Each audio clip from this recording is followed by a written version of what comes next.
Okay, so up to the point we have gone through the many issues. Very first, we have seen that for the creation of valid contract, offer is required, acceptance is required, then consideration is required, free consent of the parties is required. Then we have discussed that the parties must be capable of making a contract. Then the consideration or object of the contract must be the lawful. And the last essential element for the valid contract we have finished out last time, that is, an agreement must not be the one which is expressly declared to be void. Now, out of the one of the agreement which is expressly declared to be void was wagering agreement. Okay, and we had a question on the wagering agreement in the form of the short note. Okay, so therefore the next question we are going to see is a wagering agreement. This will be for the short note. Okay, and here your unit number 3 will get finished. Okay, see, wagering agreement, I have told you what this particular word wagering agreement is. If I put a bet with somebody that India is going to win the match today, and he's saying that no, India will not win the match, it is Australia who will win the match. Okay, and we had a bet with each other. If India wins, Mr. X is going to give me 500 rupees, and if Australia wins, then I'm going to give 500 rupees to Mr. X. Okay, now this agreement is considered as a wagering agreement. Okay, and wagering agreement are considered to be void in India. Wagering agreement India मध्ये काय consider केले जातं? Void, means not enforceable in the court of law. We cannot recover the money out of wagering agreement in the court of law. Let's start. Short note question is there. By no means it is going to be asked for the broad question. So majority circumstances मध्ये हा question कशासाठी असेल तर short note साठी. आणि इथं मग आपले सगळे एसेन्शियल एलिमेंट संपतील आणि युनिट नंबर 3 पण आपला काय होईल तर इथं संपेल. So start with the short note wagering contract और वेजरिंग एग्रीमेंट. मॅडम न्यूज होती मध्ये की ऑक्टोबर मध्ये काय तर होईल म्हणून. Okay. The term wager has been explained in the following decided cases. Okay, in the Hampton versus Walsh, not a necessary case. Directly you can start with the section number, etc. That is, a term wager has been defined in the section 30 of the Indian Contract Act. As an introduction to me start करू शकता instead of the introduction given by me. So, but still, in this case, Hampton versus Walsh, contract by A to pay the money to the B on the happening of a given event. In consideration of the B's promise to give the money to the A on the event not happening. तीच घटना घडली तर एक पैसे देईल आणि घटना नाही घडली तर दुसरा देईल. This is simply considered as a wagering agreement. Okay, so essence of the gambling and wagering is that one party is to win and other party is to lose. दोघं कधी जिंकणार नाही. क्लिअर आहे की नाही? असं कधी होईल काय की इंडिया मॅच हारले पण आणि इंडिया मॅच जिंकले पण, असं तर होणार नाही ना. त्यामुळे दोघं कधी जिंकणार नाहीये तिथं. One party is to stand for winning and another party will as a loser. Upon the future event, which at the time of the contract is of uncertain nature. Agreement कटल्या घटनेवर आधारित सांगा. घटना आहे ती अनसर्टन घटना आहे तिथं. Okay, now so all about wagering agreement can be discussed as under. Roman 2 करायचा. Wagering agreement चं काय घेतो आपण तर meaning आणि definition. Okay, according to section 30 नुसार wagering agreement ची definition काय केलेली आहे तर दिलेली आहे. wagering agreement ची definition section 30 मध्ये जी दिलेली आहे त्याला आपण मेन्शन केलेलं त्याचं पेज नंबर इथं पुट आउट करून दिलेले आहे. नंतर लिहून दिली ती डेफिनेशन राहिलेली होती नोट्स मध्ये पुट आउट करायची. डेफिनेशन काय बघा, वेजरिंग एग्रीमेंटची 141 पेज नंबर वरती ती डेफिनेशन तुम्हाला लिहून दिलेली आहे. Now what this definition saying see here. According to section 30, wager is a agreement between the two parties. Wager काय सांगा, दोन पार्टीच्या मधला एग्रीमेंट आहे by which one party promises to pay the money or money is worth. Now what this word stand for, money or money is worth. जरुरी आहे पैज लावताना 500 रुपये दिन असंच म्हणायचे का? पैज अशी पण असू शकते की if it rain today I will give you my watch, अशी पण पैज असू शकते की नाही. म्हणजे जरुरी नाही की तुम्ही प्रत्येक वेळेला पैसेच द्या पैजेच्या जिंकण्या किंवा हारण्यावरती. मनी और मनी इज वर्थ, म्हणजे पैशाच्या इक्वल व्हॅल्युएबल काही दिला तरी पण ते पैज होऊ शकते तिथं. Okay, so back again. According to section 30, a wager is an agreement between two or more parties. One party promises to pay the money or money is worth in consideration of the other party promises to pay if the event does not happen. एक party event happen झाली तर देणार आहे आणि दुसरी party event नाही झाली तर देणार आहे. सिंपल. इथे डेफिनेशन काय झाली आपली एंड झाली. According to section 30 wager is an agreement पहिला टप्पा बिटवीन द पार्टीज. दूसरा टप्पा by which one promises to pay the money or money's worth on the happening of some uncertain event. आणि तिसरा टप्पा किंवा चौथा टप्पा in consideration of the other party promises to pay if the event does not happen. Event नाही झाली तर तुम्ही आणि इव्हेंट हॅपन झाली तर मी देणार. That is wager. Thus, if A and B enter into an agreement that A shall pay B rupees 100 it rain on Monday, and that B shall pay A the same amount. If it is not, then it's considered as a wagering agreement. Okay. If it rains today, I will pay you 100 rupees, and if it did not rain today, you will pay me rupees 100. That is considered as a wagering agreement. Okay. So in all, it is essential to the wagering contract that each party win or lose. एकतर तुम्ही जिंकाल नाही तर हाराल. Whether he will win or lose being dependent on the issue of the event. जिंकणार किंवा हारणार ते त्या घटनेवर depend आहे तिथं. Okay. Now third point, essentials of the wagering agreement. Number one, promise to pay the money or money's worth. The wagering agreement must certain a promise to pay money or money's worth. Wagering agreement काय असं सांगा तर simple promise आहे की तुम्हाला in return मध्ये काय पे out केले जाणार आहे तर मनी और मनीज वर्थ काय केलं जाईल तर पे आउट केले जाईल. And you remember I have told you money or money's worth म्हणजे काय की जरुरी नाही की every time you are going to get in return the money only. That may be a watch, that may be a crop, काही कुठलंही ज्याला value आहे असं कुठलंही रिटर्न काय होऊ शकते तर तिथे मिळू शकते तुम्हाला. So money or money's worth may be there. Now see next point, uncertain event. बघा इव्हेंट जर फिक्स असेल तर ते वेजरिंग एग्रीमेंट कसं असेल ना, त्यामुळे इव्हेंट कसं असायला पाहिजे अनसर्टन. मला फिक्स माहित आहे की ही घटना घडणार आहे तर मग त्याची पैज कशी आपण लावणार ना. फॉर एक्झाम्पल ना आर्टिफिशियल रेन पाडतायत मग 4 थेंब तरी पाऊस पडतच असतो तिथं. मग त्या आर्टिफिशियल रेन वरती आपण जर वेजर लावलेलं असेल तर त्या वेजरला काय अर्थ नाहीये. किंवा ह्याचं बेस्ट ऑफ एक्झाम्पल तुम्हाला सांगू. Suppose there is a match today between India and Pakistan, and that match is already fixed. Okay, and in that case there has been a bet ki baba India will win, I will pay you 1 lakh rupees.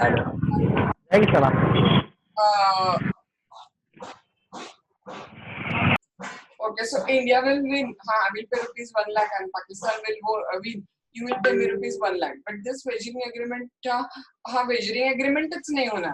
का सांगा, कारण इथं match fix आहे ना. माहित आहे त्या केस मध्ये की पाकिस्तान जिंकणार आहे कारण यांनी ऑलरेडी काय केलेलं सांगा तर मॅच फिक्सिंग केलेलं. मग ते सरळ सरळ क्राईम कॅटेगरी मध्ये काय होईल तर जाईल तिथं. Okay, so to say it is a wagering agreement. The event कशी असायला पाहिजे सांगा तर मस्ट बी अनसर्टन असायला पाहिजे. Okay, so promise must be conditional on an event happening or not happening.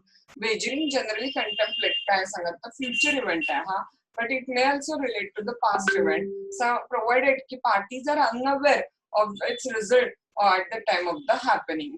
Now you may have a question in the mind की past event wager कसं असेल.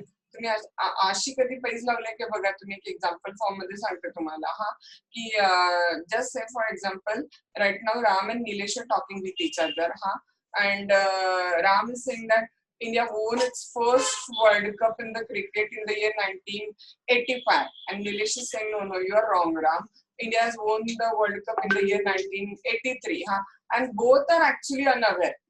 Both are not sure when exactly India won its first World Cup. Okay, in that case also they have a bet with each other. Okay, then Ram says चला निलेश आपण पैज लावूया काय 100% मला माहिती की इंडियाने 85 लाच वोन केलेला आहे. तर निलेश म्हणतात की नाही मला 100% माहिती की 83 लाच केलेलं. सो समटाइम अशी पण पैज लागते बघा की पास्ट इव्हेंट बद्दल पण पैज लागते पण त्या पास्ट इव्हेंटच्या रिझल्ट बद्दल तुम्ही अनअवेअर असायला पाहिजे तिथं. ओके, देन नेक्स्ट वन बघा मी तुम्हाला सांगितलेलं आपल्याला इन जनरल काय करायचंय का सांगा. इंडिया जिंकून तर हारू तिकडं we are not nothing to get from India's winning और लुझिंग. त्यामुळे आपल्याला फक्त इंटरेस्ट काय सांगा तर आपला इंटरेस्ट फक्त विन और लूज एवढाच फक्त काय तो आपला त्याच्यामध्ये इंटरेस्ट आहे.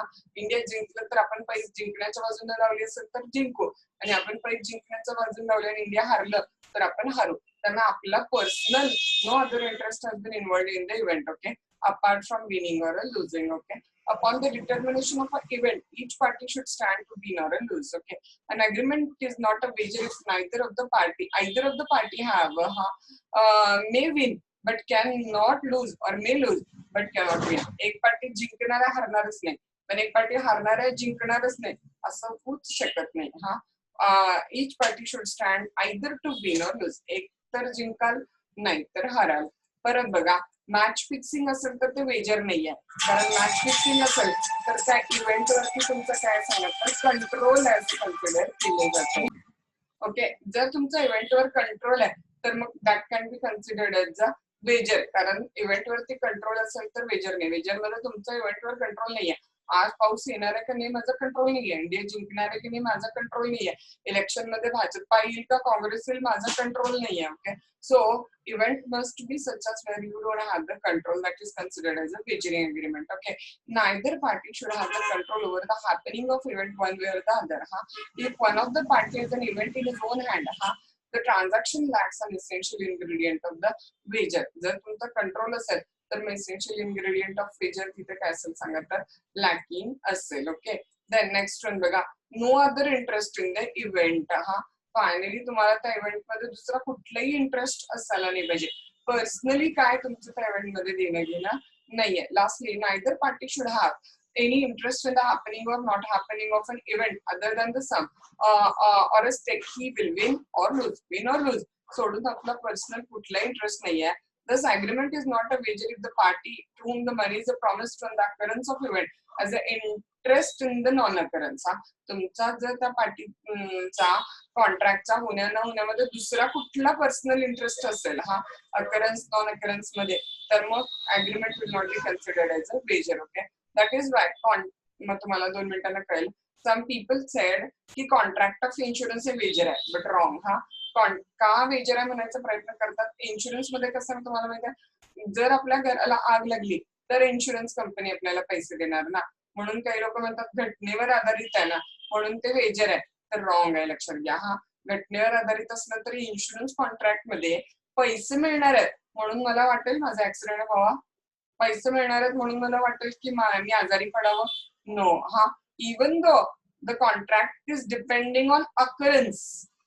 लक्षात येतं ना, अकरन्स म्हणजे if I get ill then I will get money of the insurance policy. But still I am interested in non-occurrence. बघा समजते काय म्हटलं. जरी कॉन्ट्रॅक्ट डिपेंड कशावर आहे, अकरन्सवर.